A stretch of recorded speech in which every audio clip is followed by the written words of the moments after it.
بسم اللہ الرحمن الرحیم۔ السلام علیکم، کیسے ہیں آپ سب؟ امید ہے کہ آپ سب ٹھیک ہوں گے، خوش باش ہوں گے، گھروں میں آباد ہوں گے۔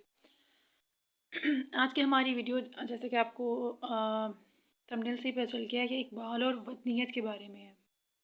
آپ کی بک ہے ایم اے اردو میں اقبال کا خصوصی مطالعہ۔ تو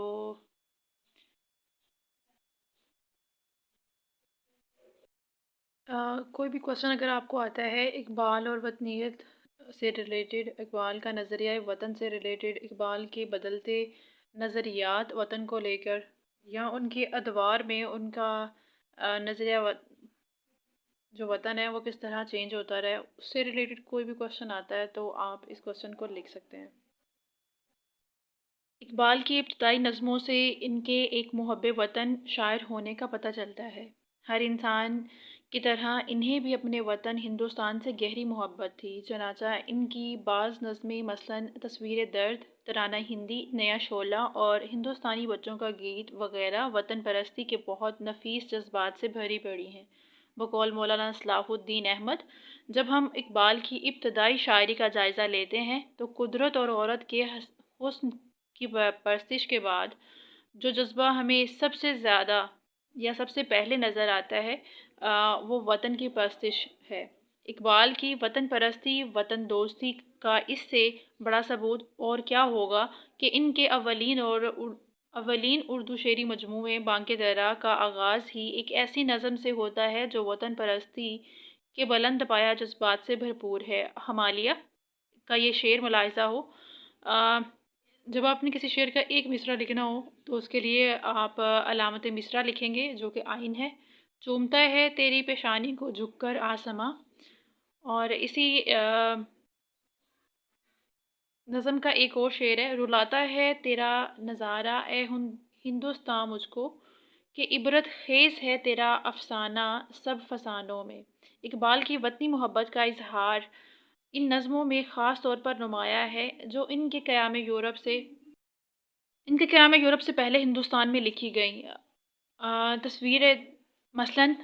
تصویر درد میں وہ ہندوستان کی قسمت پر ان الفاظ میں خون کے آنسو بہاتے ہیں، وطن کی فکر کر ناداں مصیبت آنے والی ہے، تیری بربادیوں کے مشورے ہیں آسمانوں میں، نہ سمجھو گے تو مٹ جاؤ گے اے ہندوستان والو، تمہاری داستاں تک بھی نہ ہوگی داستانوں میں۔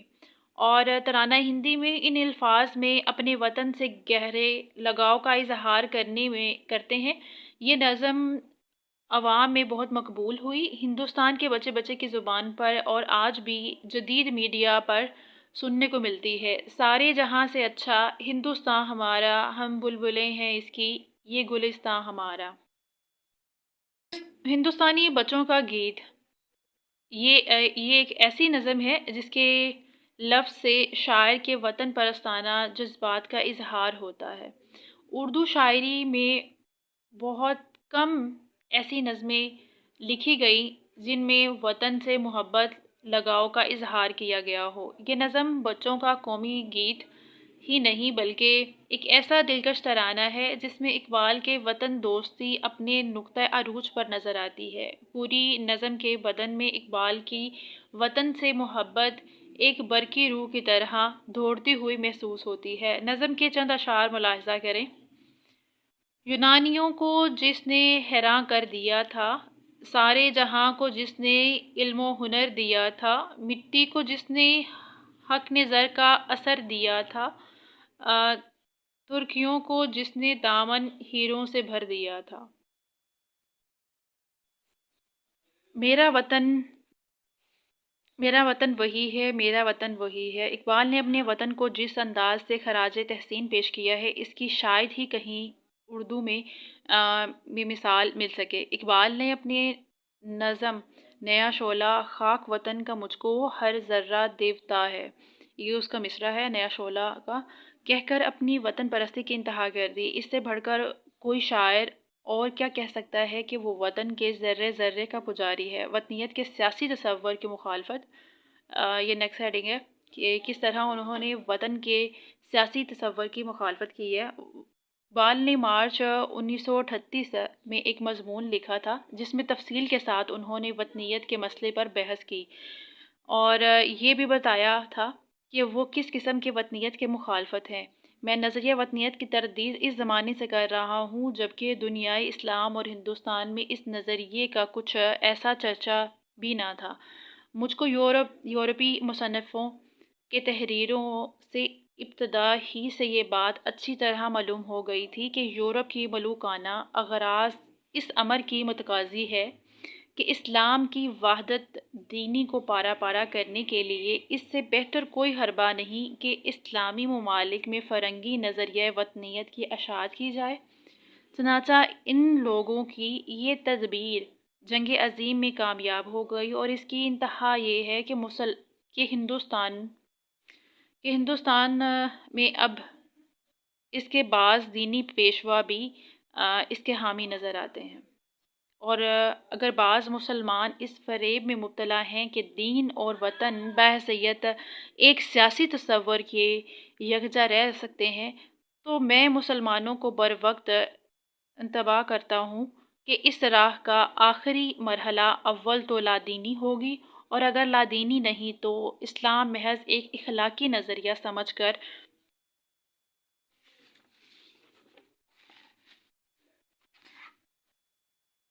کر اجتماعی نظام سے بے پرواہی ہوگی۔ بانگے درا کی ایک نظم ہے وطنیت، جس کا ذیلی عنوان ہے وطن بحیثیت ایک سیاسی تصور کے کا اظہار یوں ہے: ان تازہ خداؤں میں بڑا سب سے وطن ہے، جو پیرہن اس کا ہے وہ مذہب کا کفن ہے، بازو تیرا توحید کی قوت سے قوی ہے، اسلام تیرا دیس ہے تو مستحفی ہے۔ اقبال اور جغرافیائی وطنیت کے تصور کی حمایت۔ اقبال کے وطن اور اس کی جغرافیائی حیثیت کے ساتھ محبت تو مسلم ہے، لیکن جہاں تک وطنیت کا بحیثیت ایک سیاسی نظریہ کے تعلق ہے، وہ اس کے شدید مخالف ہیں۔ پروفیسر طاہر فاروقی سیرت اقبال میں اس نکتے کی وضاحت کرتے ہوئے فرماتے ہیں: وہ نظریہ جس کی تبلیغ سیاست مغرب کی طرف سے ہوئی ہے، آپ اس کے شدید مخالف ہیں اور اقوام ملت کے حق میں اس کو قاتل خیال کرتے ہیں۔ لیکن وطنیت کا یہ مفہوم کہ ہندی، خراسانی اور افغانی ہونے کے اعتبار سے ہر فرد اپنے وطن سے ولادت سے تعلق اور نسبت رکھتا ہے، اس لیے اس کو اپنے وطن کی خدمت کرنی چاہیے اور اس کے آپ قائل اور متعارف ہیں۔ قومیت اور وطنیت کے نظریوں کے اس اختلاف سے ناواقفیت کی بنا پر بعض ناقدین یا مخالفین نے علامہ کے الہامات شعر میں تضاد ثابت کرنا چاہا، حالانکہ یہ صورت ہرگز نہیں۔ مرتے وقت بھی آپ کو اپنے وطن سے وہی محبت تھی جو 40 برس قبل وطنی نظموں کی شکل میں ظاہر ہوئی تھی۔ اقبال، نظریہ وطنیت اور اسلام، یہ آپ کی چوتھی ہیڈنگ ہے، بقول ڈاکٹر یوسف حسین خان۔ ٹھیک ہے، اقبال نے اسلام کے رنگ اور نسل اور قوم سے بالاتر ہونے کے متعلق بہت کچھ لکھا ہے۔ وہ وطنیت کے جذبے کو جو ایک انسان اور دوسرے انسان میں مصنوعی فرق قائم کرتا ہے، بت پرستی سے تعبیر کرتا ہے، اور وہ کہتا ہے کہ انسانی فکر بت گری اور بت پرستی کی ایسی خوگر ہے کہ جب ایک بت ٹوٹ جاتا ہے تو دوسرا نیا بت تراش لیتی ہے، کہ انسانی فکر جو ہے وہ ایک بت تراشتی ہے، اور جب وہ بت ٹوٹ جاتا ہے تو اس کی جگہ ایک نیا بت بنا رہتی ہے۔ فکر انسان، بت پرستی، بت گری، ہر زماں در جستجو پیکری۔ اقبال وطن کو اس طرح بت بنا کر پوجنے کے سخت مخالف ہیں، کیونکہ وہ اسے اسلام کے عالمگیر روح کے منافی خیال کرتے ہیں۔ یہی وجہ ہے کہ وہ اس نئے بت کو توڑنا اپنا مذہبی فریضہ سمجھتے ہیں، کیونکہ یہ اسلامی روایات کی تنقیض کرتا ہے۔ بال جبریل کی ایک غزل کے یہ شعر بھی انہی خیالات کی ترجمانی کرتے ہیں: فطرت نے مجھے بخشے ہیں جوہر ملکوتی، خاکی ہوں مگر خاک سے رکھتا نہیں پیوند۔ وطنیت اور ملوکیت۔ جدید دور میں سامراجی ملوکیت وطنیت کے سیاسی تصور کا ہی کرشمہ ہے۔ ڈاکٹر یوسف حسین خان روح اقبال میں لکھتے ہیں کہ حقیقت یہ ہے کہ موجودہ وطنیت کا جذبہ محض ایک مصنوعی چیز ہے۔ نسل، زبان، سیاسی اور معاشی وحدت اور رسوم و روایات یکسانیت وطنیت کے جذبے پیدا کرنے میں ممدو معاون ہوتے ہیں، لیکن ان میں کوئی عنصر بھی اجتماعی زندگی کی اساس نہیں کہا جا سکتا۔ دراصل وطنیت کا جذبہ تمدن کی بعض مخصوص ضروریات سے پیدا ہوا ہے۔ اقبال ملوکیت یا امپیریلزم کو جارحانہ وطنیت ہی کا ایک شاخسانہ تصور کرتے ہیں اور اس کو اسلام کی اخلاقی تعلیم کی ضد خیال کرتے ہیں۔ اقبال کی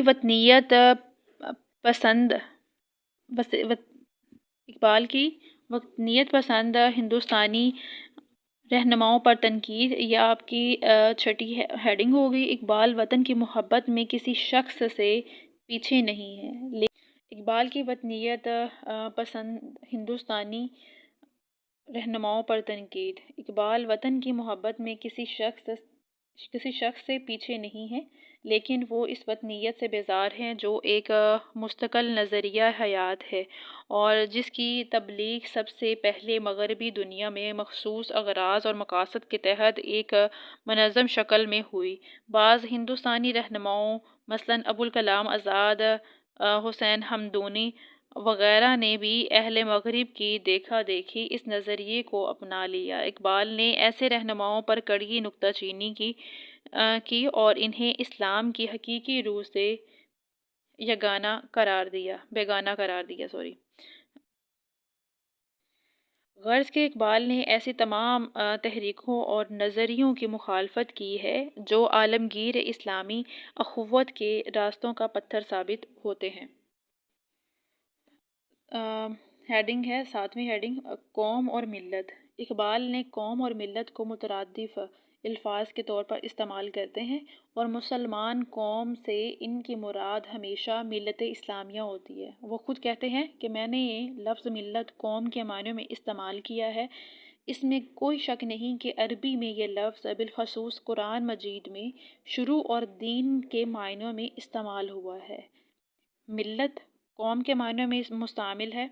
میں نے اپنی تحریروں میں ملت بمعنی قوم ہی استعمال کیا ہے۔